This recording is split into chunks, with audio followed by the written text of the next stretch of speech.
I reckon those that locked us down and the politicians that murdered tens of thousands of people are right worried about this coming midterm election.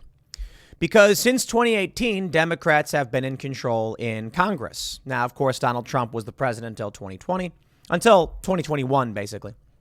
And the Democrats have had control of Congress.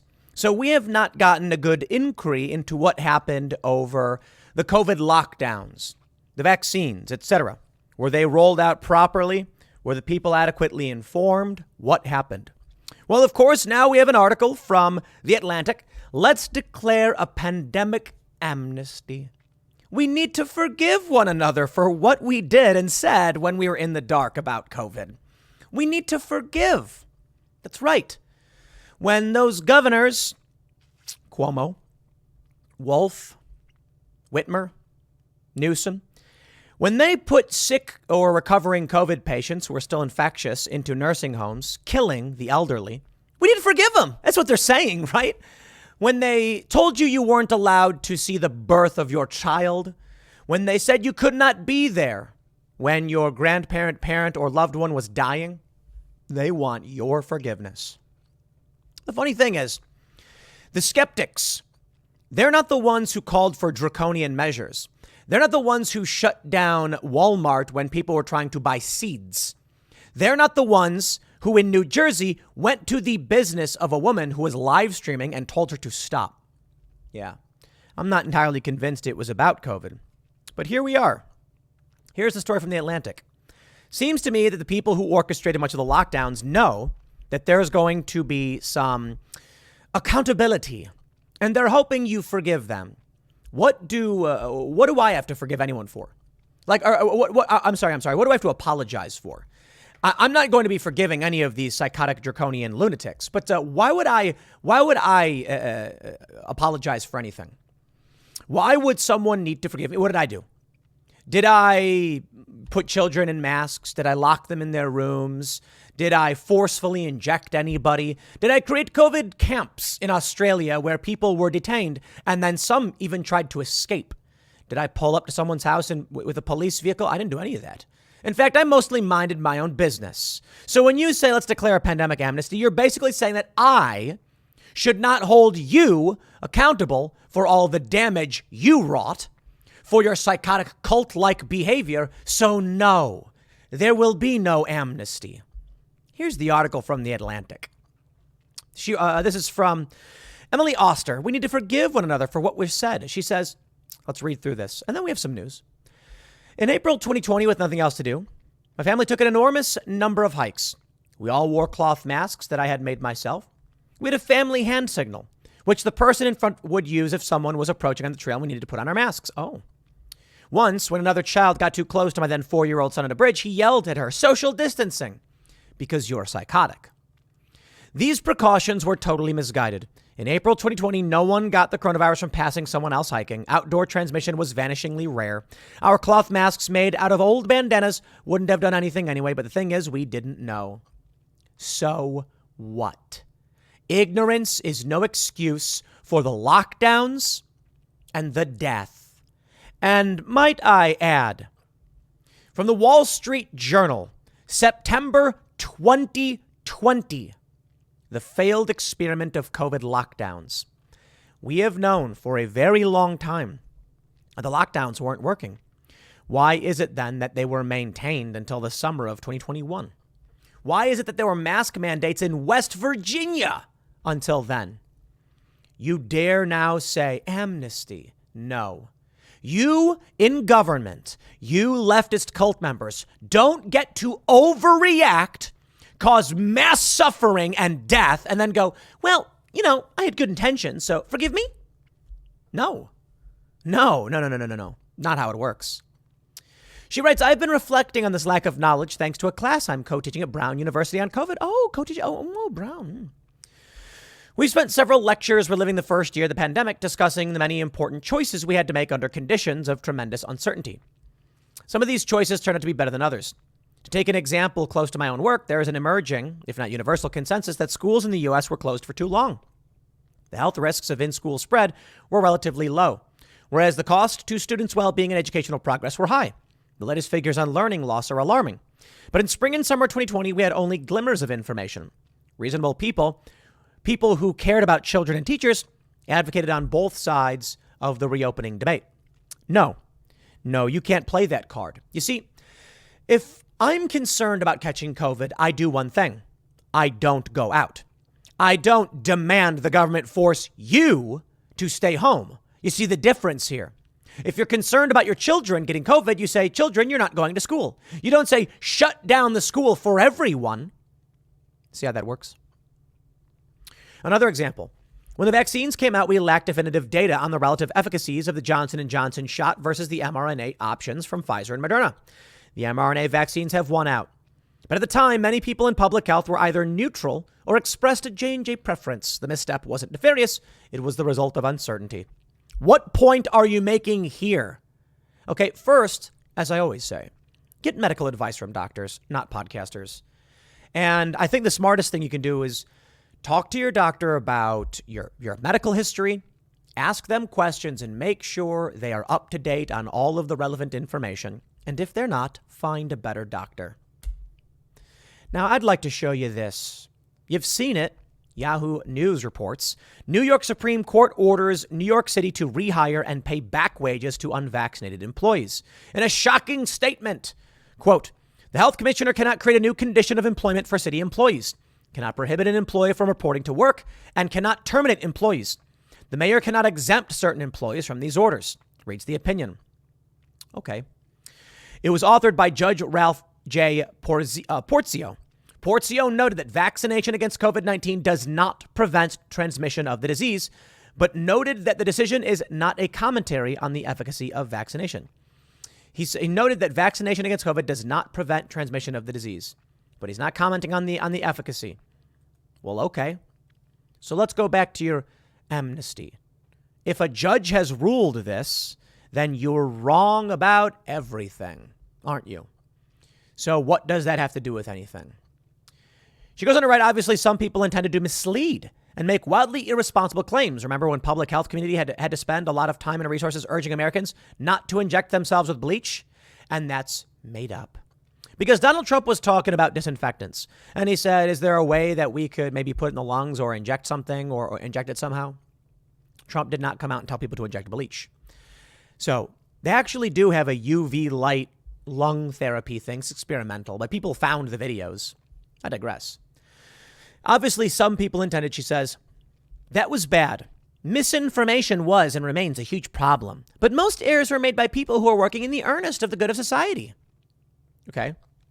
So what you're saying is that due to your false reporting, you now think Trump should be forgiven for something he did not say. Trump says some stupid things. Don't get me wrong. But he never said to do anything. He said, could. Is it possible? And you can argue it's a dumb question. Fine. But that's all it was, right? Okay. Given the amount of uncertainty, almost every position was taken on every topic. And on every topic, someone was eventually proved right. And someone else proved wrong. In some instances, the right people were right for the wrong reasons. In other instances, they had a prescient understanding of the available information. The people who got it right for whatever reason may want to gloat. Those who got it wrong for whatever reason may feel defensive and retrench into a position that doesn't accord with the facts. No. I'll just pause you right there and say this. Accountability is coming. There is no forgiveness. I don't care if you did the right thing or were trying to do the right thing, I should say. Let me give you an example.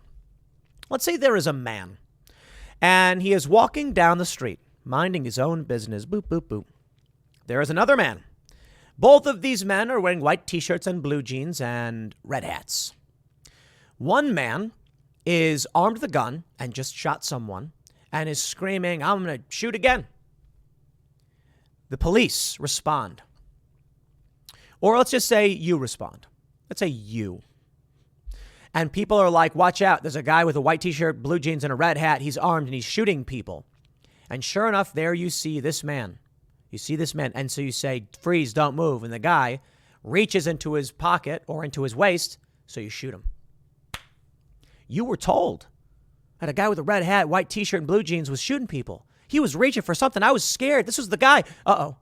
He's the wrong guy. He didn't hear you. Kind of far away. He was reaching for his phone. You killed him. Yeah, you're probably going to get held to account to a certain degree. That doesn't mean you're going to go to jail, but you could have to pay hefty fines. Maybe you'll be charged for wrongful death or something and be responsible for ending someone's life.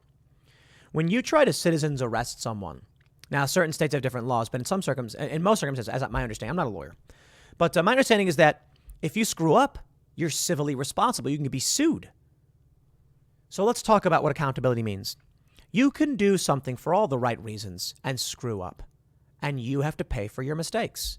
Let me give you an even more simple example. If I hire a plumber and the plumber comes to my house to fix a toilet and he's like, I'm going to try and fix this, but then he breaks a pipe, spraying water everywhere and causing damage. That's his fault. That's it. I mean, how about you're at a grocery store and you slip and fall, right? They had just cleaned the floors, didn't realize it was slippery. They were trying to actually make things better and someone got hurt. You're responsible when you make a mistake. It's just that simple. You want amnesty? No. Accountability cometh for you. Here we go. We have to put these fights aside and declare a pandemic amnesty. We can leave out the willful purveyors of actual misinformation while forgiving the hard calls that people had no choice but to make with imperfect knowledge. Los Angeles County closed its beaches in the summer of 2020. Why? There was no data suggesting shutting a beach down made sense. And there was a guy who was surfing or something. He was paddleboarding, and the cops chased him down. He was by himself. There was a lady who was live streaming in her own store in New Jersey. Closed, but she was filming on Facebook saying, who wants to buy some of the stuff? The cops came and said, stop or else. In Michigan, they said you weren't allowed to buy seeds. None of that had anything to do with the lockdowns. Nice try. We need to learn from our mistakes and let them go. We need to forgive the attacks too. Because I thought schools should reopen and argue that kids as a group were not at high risk. I was called a teacher killer and a genocidaire. It wasn't pleasant, but feelings were high. And I certainly don't need to dissect and rehash that time for the rest of my days. You see what this is? I was telling them they were wrong, but we should forgive them. No, we should vote on Republicans who have who host inquiries and panels and get Fauci under oath. Moving on is crucial now because the pandemic created many problems that we still need to solve. Student test scores have shown historic declines, more so in math than in reading, and more so for students who are disadvantaged at the start. We need to collect data, experiment, and invest. Is high-dosage tutoring more or less cost-effective than extended school years? Why have some states recovered faster than others? I wonder which ones recovered faster than others. How about that? How's Florida doing? We should focus on questions like these because answering them is how we'll end up, how we will help our children recover. Many people have neglected their health care over the past several years. Notably, routine vaccination rates for children are way down. Rather than debating the role that messaging about COVID vaccines had in its decline, we need to put all our energy into bringing these rates back up. Pediatricians and public health officials will need to work together on community outreach, and politicians will need to consider school mandates. The standard saying is that those who forget history are doomed to repeat it. But dwelling on the mistakes of history can lead to a repetitive doom loop as well. Let's acknowledge that we made complicated choices in the face of deep uncertainty and then try to work together to build back and move forward. That's right. Remembering history can also make it loop. Not learning from history is the problem. And so I've learned something. It is not to let despots get away with the crimes they commit. And although I'm not saying that every single person needs to be locked in jail for what they did, some do, some don't, but accountability is a requirement. At the very least, I can say if you're a public official who advocated for failure, you should leave and resign in disgrace. And I'll accept that. I mean, if you were a small-time public official who said, look, they're saying we should lock down, I think it's a good idea, I get it. You made a mistake and you tried to do the right thing. But why the authoritarianism? You should be responsible to everyone whose lives you destroyed. You shouldn't be able to just walk away and say, hey, well, no. Authoritarianism isn't the answer. If people don't want to get sick, they can stay home. Shutting down Applebee's never made any sense. except for the fact that you, the privileged elites, were scared. This world still exists in China, and so let me make sure it's fresh within your memory what they did to you. From the Daily Mail. Families run to the exit at Shanghai Disneyland as thousands of people are locked in and barred from leaving over COVID scare. Take a look at this. Man, what a way to live. Shanghai Disneyland has barred thousands from leaving the Magic Kingdom after locking down the entire resort due to a COVID outbreak. All visitors in the park at the time of the announcement have been ordered to stay inside until they can provide a negative test for the virus. And it's probably not even that. Probably what happened is someone had a high temperature. That's it. They scan your head. They have these cops wearing heat vision thermal visors or whatever. They look around and they can see the temperature of people. And if someone's too hot, they give you they flag you or something. Or I think the AI does. And then your QR code changes colors. So probably what happened here at the Disney Resort, someone had to scan to get in the building, and it went, wham, your temperature is too high, your scan is bad. And so they locked the whole thing down. Ain't nobody leaving because we do not want COVID. Footage shared on Weibo showed panicked guests rushing to the park's gates to escape, only to find them locked. Around 60,000 visitors enter the park each day. Authorities moved to shut it down after only 10 locally transmitted cases were reported across Shanghai yesterday, all of which it said were people without symptoms. The resort said at 11:39 a.m. today it would immediately shut the main theme park and surrounding areas, including its shopping street, until further notice to comply with the virus curbs. Interesting. Check it out. The Shanghai government said on its official WeChat account the park was barring people from entering and exiting, and that all visitors inside the site would need to await the results of the tests before they could leave. Anyone who had visited the park since October 27th would also need to test for COVID 3 times in 3 days. The theme park continued to operate rides for visitors stuck in the park during the closure on Monday, social media users reported. That's really funny. A Shanghai Disney Report spokesperson said the resort was still operating limited offerings and that they were following measures in line with guidelines from Chinese health authorities. The resort had, on Saturday, said that it had started operating with a reduced workforce to comply with COVID measures. The closure marks the latest disruption for the Shanghai Disney Resort, which was shut for over 3 months during Shanghai's lockdown earlier this year. So what say you, good sirs and madams? You going to forgive anybody for the things they did? You're going to forgive them for the, 15,000 dead in New York? You're going to forgive them for the damage they caused to your kids? For the social problems your kids will endure because of this? Because they're despots? What about the guy in Michigan, the barber in the small town, and they shut him down? What about Nancy Pelosi, who went and got her hair done because, well, it's important? What about Lori Lightfoot? I have to look good, so I'm allowed. You're not. You're really going to forgive those people? Of course we aren't. You have the nerve, The Atlantic, to publish an article calling for amnesty when we watched Newsom go out to eat at a fancy French restaurant with no mask on? When Nancy Pelosi went and got her hair cut and said, it was a trap. It was a trap. No one else was allowed to run their business, but you were. What about the salon owner in Texas who was arrested? What about the cafe owner from, I think it was Iowa, was it Iowa or South Dakota? Not South Dakota, because they didn't lock down. I think it was Iowa. What about the cafe owner who got arrested? What about in New York, where they actually had a block from a bar, everything was open and fine, but south of it, I think it was in Staten Island, was closed. And so this bar owner says it makes no sense that a block away they can keep their business open and I can't, and I have to suffer. The cops showed up. They weren't even selling. They said, you know what? Doors open, food's free. And people were hanging out, free food and drink, and the cops still came and shut it down, despite the fact it was private at that point. Are we going to forgive any of these people? I refuse. In fact, no, I demand. Go out and vote. Get your friends to vote before it's too late. Ask them if they enjoyed being locked down. Ask them if they enjoyed what happened to their kids. Ask them if they enjoy $5 a gallon gas.